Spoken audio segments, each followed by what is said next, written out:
It's been more than 8 months since Hamas militants kidnapped Israeli hostages, many of whom remain held captive in Gaza. The family members of those held captive have been protesting in Israel and protesting Benjamin Netanyahu while urging him to agree to a ceasefire in order to free the remaining hostages. One of those individuals joins us now.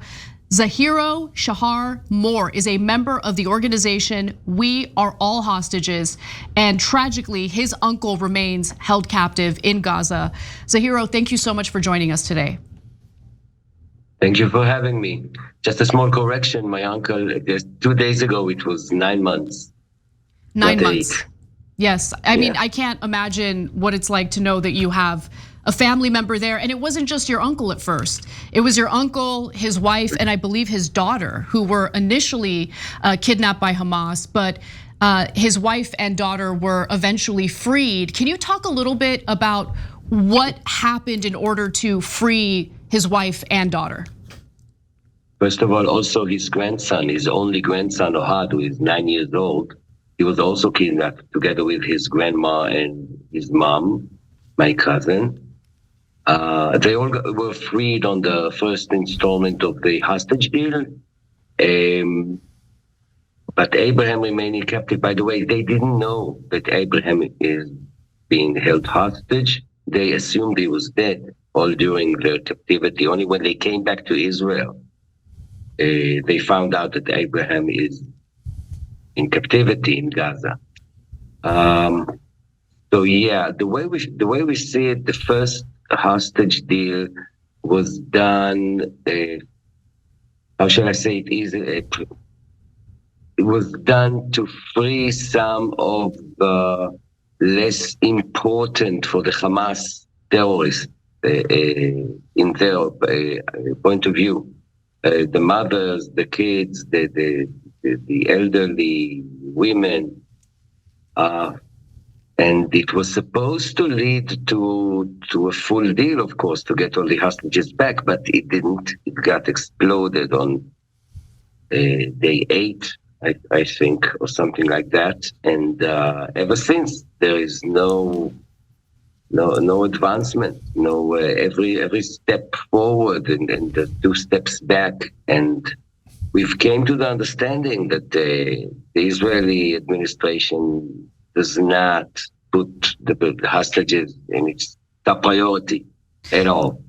And even sometimes we feel that the American administration is more committed to remediate the hostage situation than the Israeli one. So I don't think you're wrong in that perception. You know, I feel like the US government tries to pressure Netanyahu by coming out kind of preemptively and arguing that he is definitely considering, the ceasefire deal. But it's always, Netanyahu who comes out afterwards and says, no, I never agreed to anything, right? Like I don't know who's lying exactly. I feel that maybe the US government is just trying to do that to pressure Netanyahu to agree to a ceasefire deal. But I have to ask you, because this is something that I've been wondering from the very beginning of this war. Knowing that you have a family member in Gaza right now, what is it like watching the IDF's, bombing campaign? I mean, I don't know if I'd be able to eat or sleep, because it's not just Palestinians who are suffering the results of that. It's also potentially the hostages as well. Of course. By the way, the 9-year-old grandson of Abraham and Ruth, when he was asked in a TV interview, knowing what you know after spending so many days in Gaza, what do you feel most about your grandfather's safety? And without hesitation, he answered, the IDF bombing. This is the number one danger over there. Wow. And not only direct hit. If the bombing will get near the hostages, there is a risk that the captors will panic and decide that they need to split and kill the hostages. This is the way. This is what we fear the most, of course. Yeah. So you're, first of all, so sorry for the pain that your family has had to go through. not only because they're not getting to a ceasefire, but for Hamas taking them in the first place, obviously. And so let me ask you about the objectives that Netanyahu claims he has. He says that he will not agree to any ceasefire that doesn't allow him to keep fighting until Hamas's military and governing abilities are ended in Gaza. But I don't know how anybody would be able to determine if their governing ability is ended in Gaza.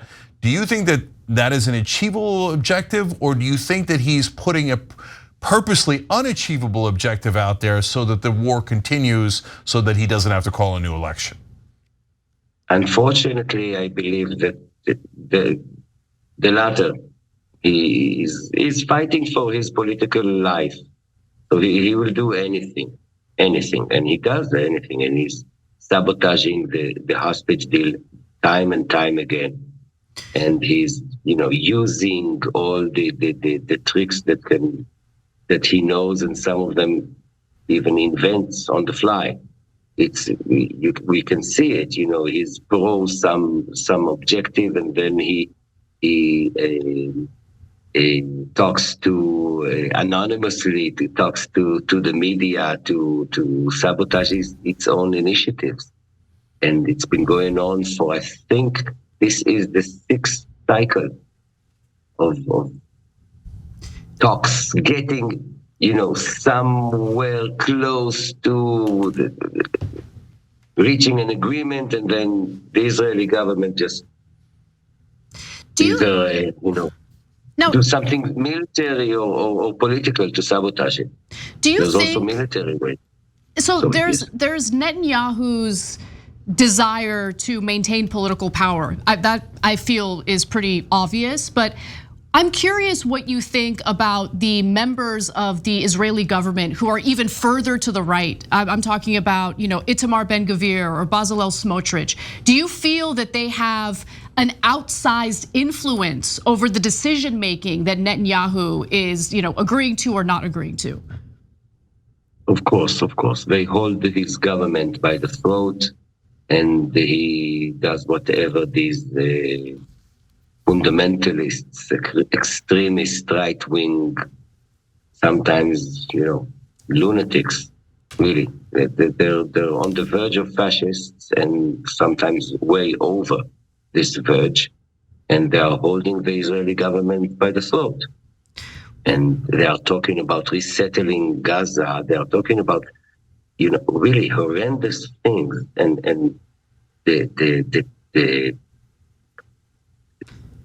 the majority of people in Israel can't stand this way of thinking, but unfortunately, it is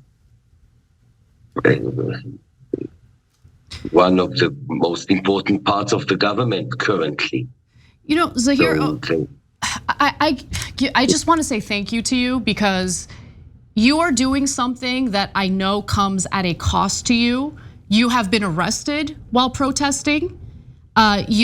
I know that there have been other Israelis who have spoken out, and they have been condemned. They have been attacked for speaking out. Can you talk a little bit about what it is like to be someone who is willing to be part of an organization that's protesting the current Israeli government right now? Aside from being arrested, what is it like? How do other Israelis who are not part of the government, how do they react to the protesters? Are they overall supportive, or do they also condemn the protesters, much like the government does? Much like in real life, the overwhelming majority shows support, a lot of support. We get myself personally and my friends that walk together with me, we get a lot of public support. People stop us in the streets and hug us on a daily basis, and really overwhelming support. There is, unfortunately, a very small but very, very loud and aggressive minority that tries to pour its hatred over every situation. I get threats. I get my kid is being harassed at school. I don't care. It won't change my way. I know what I need to do in order to do the best I can to help get my uncle and 119 others. Every one of them is a world within itself, and we need them back. And we know for a fact that the deal exists. It exists ever since October 8th. And the deal practically stayed the same. The only thing, the thing is that the Israeli government is getting further away from this deal, and putting spokes in the wheel of the negotiation time and time again, and the hostages have no time. Yeah. My uncle is 79 years old. Yep. Every day that passes by, his chances of getting back in one piece and in good health and in good mental health is deteriorating, slimmer by the day. Yeah. So again, Zahiro, that you're stuck between Hamas and Israeli extremists, and I feel like you represent a lot of Israelis. We are all hostages. Yeah, that feel like hostages of both sides in a sense. But let's talk one last thing about when this could possibly end, because Ben-Gvir and Smotrich say we'll leave the government. If they do, they'll have to have elections. But Yair Lapid, who's on the left and opposed to Netanyahu, says, no, you don't have to worry about Smotrich and Ben-Gvir. I'll come into the government. So this whole idea of the government must disband is not true. But Netanyahu's side says, yeah, but I'll lose a little bit of leverage because I can't trust the left as much as I could trust extremist right-wingers. I mean, now we're talking about a fraction of Netanyahu's political chances that are preventing you guys from getting your family members back, right? It's not even like, hey, there's definitely going to be an election, he's definitely going to lose. No, there's not going to be an election, at least for a while, when Lapid can replace those. Now, though, people are speculating, even though you definitively have a deal now, Hamas has said yes, America has said yes, everybody said yes, except Netanyahu. The theory is that he might wait till the end of July, and then at that point, when Knesset is in recess, have more leverage to make the deal. First of all, how agonizing is it to wait that time as your family member is still being held by Hamas? And number two, if it doesn't happen at that point, what happens next? Because at that point, that means there's just no hope left for getting this deal done. Yeah, this is our last chance. Unfortunately, people are getting, not getting any healthier when they stay in subterranean caverns for such a long time.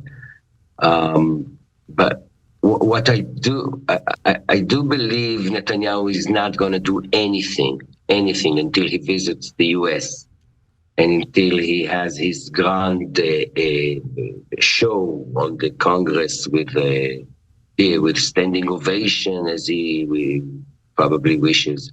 And this will happen on July 24th. I'm afraid nothing will happen until July 24th, because this is what's important to Netanyahu, the facade, the show, the venues. He's not interested in solving hostage problems. He's interested in getting applause from the US Congress. And this is why myself, together with a group of activists, are coming to DC to speak our voice out. We are not a government. The overwhelming majority of people in Israel do not support this kind of thank you for the message that you're spreading. I think that it's an important message, not only for what you're trying to accomplish for your own family, but also for the future of Israel. I don't think that Netanyahu is leading Israel in the right direction. And I think you're also correct about what he's hoping to receive once he's here in the United States to speak before a joint session of Congress. I appreciate you coming on the show. I would love for you to come back on again and give us some updates. So please reach out anytime. And thank you for the work you're doing. We really appreciate it. And thank you for sticking up for your family. Thank you very much, I appreciate it. And by the way, also all reasonable Israeli citizens, people need to know how many people in Israel also want this war to end. So thank you again, brother. Thanks for watching The Young Turks. Really appreciate it. Another way to show support is through YouTube memberships. You'll get to interact with us more. There's live chat emojis, badges. You've got emojis of me, Anna, John, JR. So those are super fun. But you also get playback of our exclusive member-only shows and specials right after they air. So all of that, all you gotta do is click that join button right underneath the video. Thank you.